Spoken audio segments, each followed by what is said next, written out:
Selamat siang, salam sejahtera untuk kita semua. Yang terhormat Bapak Dery Restu sebagai Guru Sejarah Indonesia dan yang terhormat kawan-kawanku sekalian berbahagia. Puji syukur kehadirat Allah Subhanahu wa Ta'ala yang telah memberikan rahmatnya sehingga kita dapat berkumpul pada siang kali ini.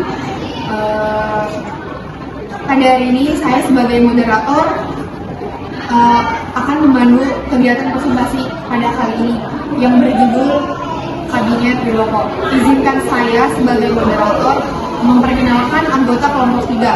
Ada saya sendiri, Ana Ainur Gimiati, dan ini teman saya. Saya Anissa Hidayah. Saya Muhammad Victor Yadian. Saya Mutia Nandina. Saya Muhammad Firmansyah. Adapun materi yang pertama tentang pengertian Kabinet Wiloko yang akan dibacakan oleh Mutia Adania. Kabinet Wiloko adalah kabinet ketiga setelah pembubaran Bangsa Negara Republik Indonesia yang bertugas pada masa bakti 3 April 1952 hingga 30 Juli 1953. Kabinet Wiloko didemosionerkan berdasarkan keputusan Presiden RI nomor 99 tahun 1953 tertanggal 3 Juli 1953. Kabinet Wiloko termasuk kabinet Jaksen, artinya kabinet yang jajarannya diisi oleh para tokoh ahli di dalam bidangnya, bukan merupakan representatif dari partai politik tertentu. Selanjutnya ada materi tentang latar belakang Kabinet Wiloko yang akan dibacakan oleh Fadla Alfiani.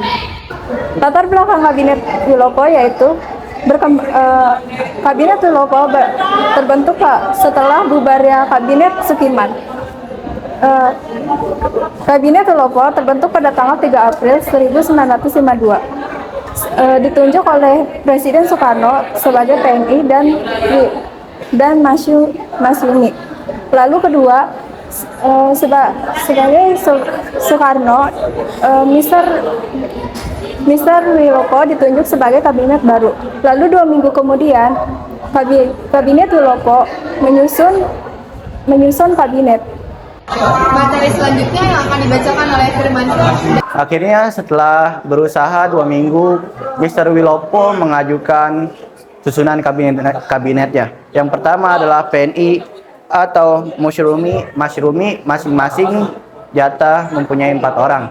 Yang kedua adalah PSI 2 orang, yang ketiga adalah Perindra atau Partai Republik Indonesia. Yang keempat adalah Perkindo, Partai Katolik Indonesia. Yang kelima adalah Perkindra atau Perindra atau Partai Indonesia Raya. Yang keenam adalah Partai Buruh. Yang terakhir adalah Partai Syarikat Islam. Selanjutnya yang akan dibacakan oleh Fadla Alfiani. Program kerja dari Kabinet Wiloko yaitu yang pertama organisasi negara. Yang pertama ada pelaksanaan pemilihan umum untuk Dewan Konstituen dan dewan-dewan daerah. Yang kedua ada penyelesaian penyelenggaraan daerah, ada penyelesaian penyelenggaraan dan mengisi otonomi daerah. Yang ketiga yaitu menyempurnakan organisasi pusat pemerintah. Yang kedua yaitu kemakmuran, memajukan tingkat kehidupan masyarakat dengan meningkatkan produksi nasional, termasuk bahan makan rakyat, melanjutkan usaha agrarin. Yang ketiga keamanan yaitu menjalankan berbagai kebijakan untuk melaksanakan keamanan sebagai kebijaksanaan negara hukum dan menyempurnakan alat-alat organisasi sebagai negara hukum serta menunjukkan mengembangkan tingkat masyarakat dalam tenaga untuk menjamin keamanan dan ketentraman. Materi selanjutnya yang akan dibacakan oleh Muhammad Miktar Jalzan. Program kerja Kabinet Wiloko. Perburuhan, memperlengkapkan perundang-undangan perburuhan untuk meningkatkan derajat kaum guna menjamin proses perekonomian nasional. Pendidikan, mempercepat usaha-usaha perbaikan untuk pembaruan pendidikan dan pengajaran. Luar negeri, mengisi politik luar negeri yang bebas dan aktif. Menyelenggarakan hubungan antara Indonesia dengan Belanda. Memasukkan wilayah Irian Barat ke dalam wilayah Republik Indonesia dalam waktu singkat-singkatnya. Materi selanjutnya yang akan dibacakan oleh Anissa Nurhidayah. Faktor berakhirnya Kabinet Wilopo disebabkan oleh 4 faktor. Yang pertama, krisis ekonomi. Krisis ekonomi yang disebabkan oleh jatuhnya harga barang-barang ekspor Indonesia, sementara kebutuhan impor terus meningkat.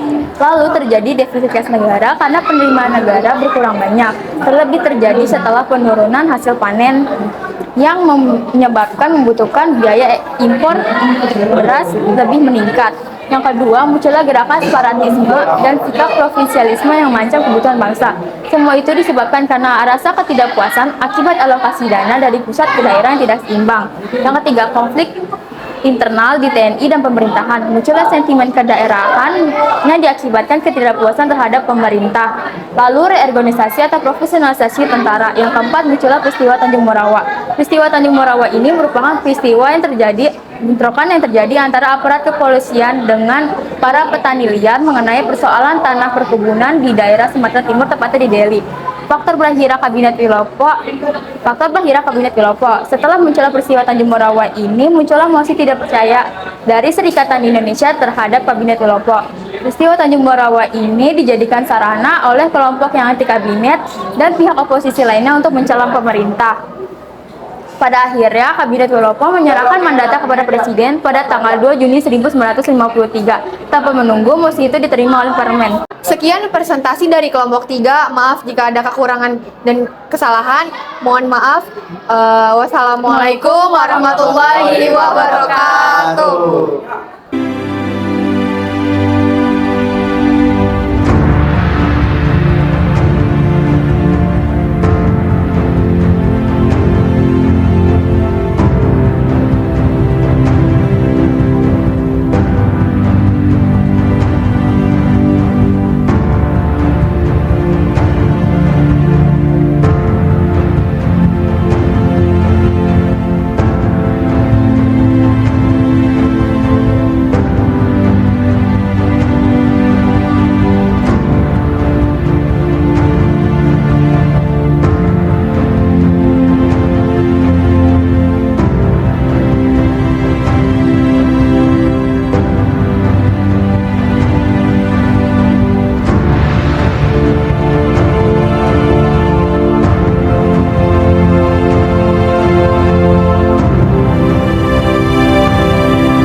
Moments later.